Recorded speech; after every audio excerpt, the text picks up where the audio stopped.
જય માતાજી મિત્રો, જય દ્વારકાજી મિત્રો. હમણાં સોશિયલ મીડિયામાં જે ટકલાઓનો વિરોધ ચાલે છે, આપ બધાએ જોયો હશે અને આપ બધાએ નિહાળ્યો હશે. વિડીયો વાયરલ છે, તમે બધાએ જોયો હશે.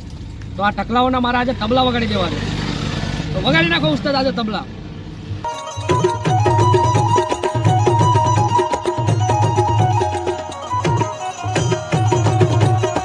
તો આ હતું એ ખાલી ટ્રેલર હતું. પિક્ચર તો હજુ હવે ચાલુ થવાનું છે. ટકલાઓના હવે તબલા વગાડવાના છે કાયદેસર.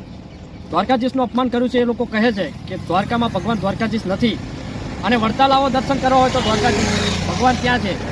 તો અમારા ભગવાનનું 550 વર્ષ પહેલાં ઇતિહાસ થઈ ગયો. મહાભારત 5500 વર્ષ થયા અને તમારા ધર્મ તો 300 વર્ષની આજુબાજુનો છે. તો અમારા ધર્મને નીચો દેખાડો, તમારા ધર્મનો લાંબો લીટો કરવા માટે કોઈના ધર્મને નીચો દેખાડવો એ તદ્દન ખોટું છે. અને આ ટકલાઓને કાયદેસર મારે કહેવું છે કે અવારનવાર તમે આવા કેટલાય અનેક વિવાદમાં આવી ગયા છો. એક પછી એક નવો જન્મ લે જ છે. કાયમ માટે 4-5 એવા ટકલા છે જ કાયમ કે જે ધર્મનો વિરોધ કરે છે. તમારા કરતાં તો પાકિસ્તાન વાળા અને ચીન વાળા હારા છે. હામી સાથીએ ઘા કરે. તમે તો અમારા દેશનું ખાવ છો, અમારા દેશમાં રહો છો, અમારા દેશમાં જ જીવો છો અને અમારા ધર્મને તમે અપમાન કરો છો. અમારા ધર્મને નાનો દેખાડવાની કોશિશ ના કરશો તમે.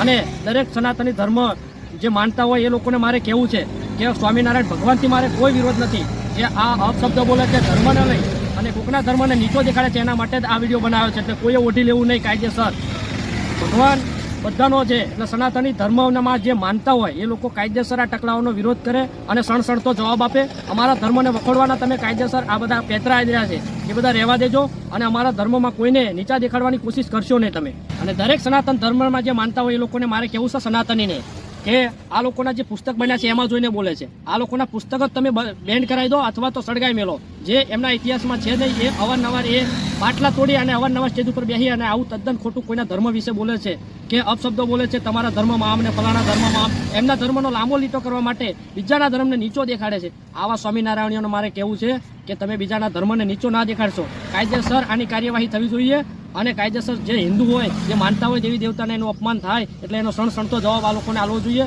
અને ટકલાઓના ટકલા તોડી નાખવાના છે આ બાદ. કારણ કે વડતાલમાં તમે એમ કહો છો ભગવાન છે, તો વડતાલમાં કેટલા એવા કિસ્સા બન્યા છે, કેટલા એવા તમે સોશિયલ મીડિયામાં વિડીયો જોયા છે કે વડતાલ ધામમાં જે અવારનવાર વિરોધમાં કેટલાય સ્વામિનારાયણ આવી ગયા છે. અને એ ત્યાં આગળ ભગવાન હોય તો તમે આવા કૃત્ય કરો નહીં. આવા તમે સોશિયલ મીડિયામાં વિડીયો જુઓ છો એ કામ થાય નહીં. તમે ભગવાનનું અપમાન કરો છો, તમે મર્યાદામાં રહો ત્યાં સુધી અમને કોઈ વાંધો નહીં. પણ મર્યાદા મૂકશો એટલે હિન્દુ ધર્મમાં અમે દેવી દેવતાનું અપમાન થતું કાયદેસર નહીં જોઈ શકીએ. એટલે ભગવાન દ્વારકાધીશ દ્વારકામાં છે અને હતો અને રહેવાનો છે કાયમ માટે. એટલે ટકલાઓ તમે સમજી જજો. કાયદેસર તમને આ ચેલેન્જ છે મારી. સંપ્રદાયવાળા જે આપણે દ્વારકાધીશનો જે વિરોધ કરે છે એમાં દરેક સનાતનીઓએ એમાં અવાજ ઉઠાવ્યો છે અને દરેક